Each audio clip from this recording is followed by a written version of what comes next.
चला hi hello नमस्कार good morning. आज काय स्पेशल तर आज पनीर.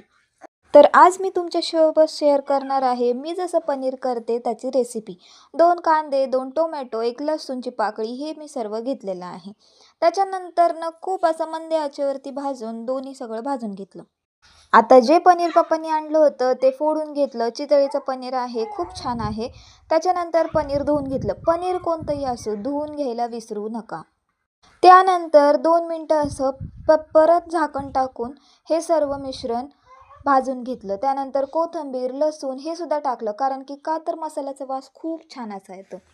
पनीर आहे थोडा वेळ पाण्यामध्ये ठेवून सोक करून त्यानंतर हे पनीर कापून घेतलं. कोणाकोणाला कच्चं पनीर खायला आवडतं मला कमेंट करून सांगा.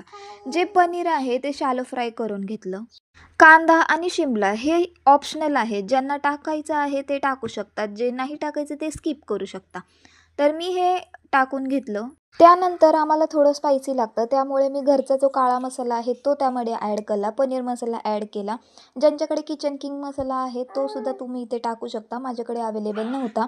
त्यानंतर जे पनीर शॅलो फ्राय केलं होतं ते त्याच्यामध्ये टाकून घेतलं. मस्त असं फ्राय मारलं. पनीरला जास्त शिजवायची गरज नसते. वाफेवरती पनीर शिजतं. जेवढी आपल्याला भाजीची कन्सिस्टन्सी हवी आहे तेवढं गरम पाणी त्यामध्ये घालून घेतलं. गार पाणी घातल्याने भाजीची चव जाते त्यामुळं भाजीत गार पाणी घालू नये. तर अशा प्रकारे आपलं मस्त असं पनीर तयार आहे. तर तुम्ही या जेवायला. भेटू नेक्स्ट ब्लॉगमध्ये. बाय.